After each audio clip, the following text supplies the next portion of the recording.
আসসালামু আলাইকুম, কেমন আছেন সবাই? আমি ভালো আলহামদুলিল্লাহ। এইটা একটা পার্সেল, আজকে এটা অনলাইনে আনাইলাম, নিয়ে আসলো, একটু আগে দিয়ে গেছে। আমি একটা পেজ থেকে বীজ অর্ডার করছি, তো এই বীজটা আজকে দিয়ে গেল। কয়েকদিন লাগছে, 3-4 দিন।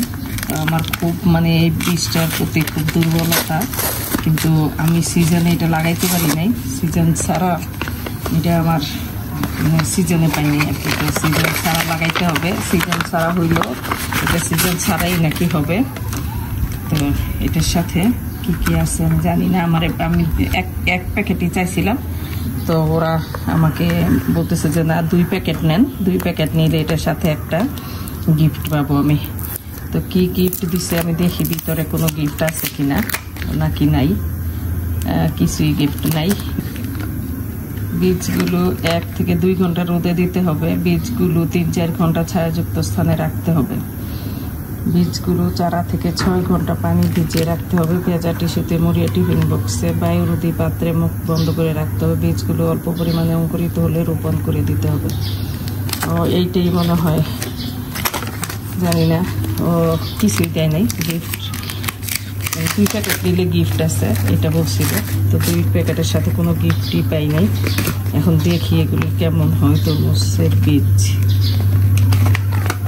বিএন সিডস বলছে 12টা করে হবে। তো এই 2টা নিয়ে আসলাম, দেখি এখন কিভাবে এটা লাগানো যায়। রোদ্রে দিছি 2 ঘন্টার মতো রোদে রাখছি। তারপর এটা 3-4 ঘন্টা ঠান্ডা করে, পরে ঠান্ডা হওয়ার পর আবার 5-6 ঘন্টা এটা পানিতে ভিজাইলাম। পানিতে ভিজাই, অনেক বাতাস, পানিতে ভিজাই পরে এটা ভিজা টিস্যুতে অঙ্কুরোদ্গম করলাম। এই যে এটা সারা বছর ধরে আর কি, এইরকম তরমুজের বীজ এটা নিয়ে আসলাম। এই যে এরকম আছে, এখন অঙ্কুরোদ্গম হয়ে গেছে 2 দিনের মধ্যেই। এত গরম, আর ভিজা টিস্যু দিয়ে আমি এটা প্লাস্টিক বক্সে মুড়ে রেখে দিছিলাম। অল্প অঙ্কুরোদ্গম হলেই এটা লাগাই দিতে হয়, তাই এটা খুব সাবধানে লাগাইতে হবে যেন এটা ভেঙে না যায়। অনলাইনে যে তরমুজের বীজগুলি আমি নিয়ে আসছি, এগুলির চারা এইভাবে লাগানো হয়েছে। তো লাগানোর জন্য এগুলি যখন লাগাইছি এই ড্রামে আসলে এখানে একটা আম গাছ আছে। এই আম গাছের এখানে আবার নিজের ইচ্ছায় একটা বড়ই গাছ উঠছে। তো নিজের ইচ্ছায় যেহেতু উঠছে, তো আমি আম গাছটার থেকে বড়ই গাছটারে বেশি আমি পছন্দ করতেছি, কারণ আমার বড়ই খুব পছন্দ, আমও পছন্দ। তবে বড়ইটা মনে হইতেছে যে স্পেশাল আম থেকে বেশি ভালো লাগে। তো এটার গোড়ায় আমি দিছিলাম এই তরমুজের গাছটা।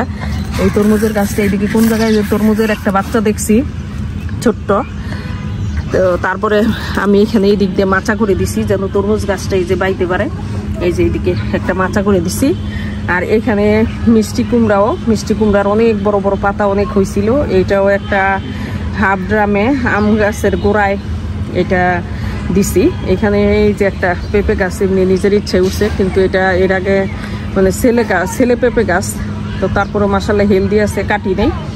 আর এইখানে এই যে এখানে একটা মাচা করে দিছি আমি।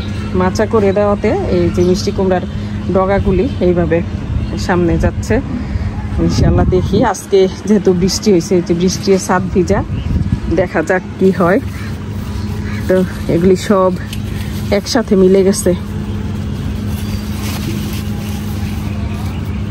তো এইখানে এই যে একটা মাচা, এইটা এই থেকে সিঁড়ি কোঠার এই কি বলে এইটা কাঠ, ওইখান থেকে এই ড্রামে নিয়ে এসে একটা মাচা আমি আর নাইম দিছি। একদিন একেবারে রাত 12টা পর্যন্ত আমরা 2 জনে এটার মাচা দিছি। তো এখন মাশাআল্লাহ মাচাটা সুন্দর মতো হয়েছে, তবে কতটুকু কি হবে জানি না। আর এইখানে তরমুজের বীজ ফেলছি, যেহেতু আমি 2টা প্যাকেট নিয়ে আসছিলাম তরমুজের বীজের। এই ড্রাগনটা পচে গেছে, নষ্ট হয়ে গেছে।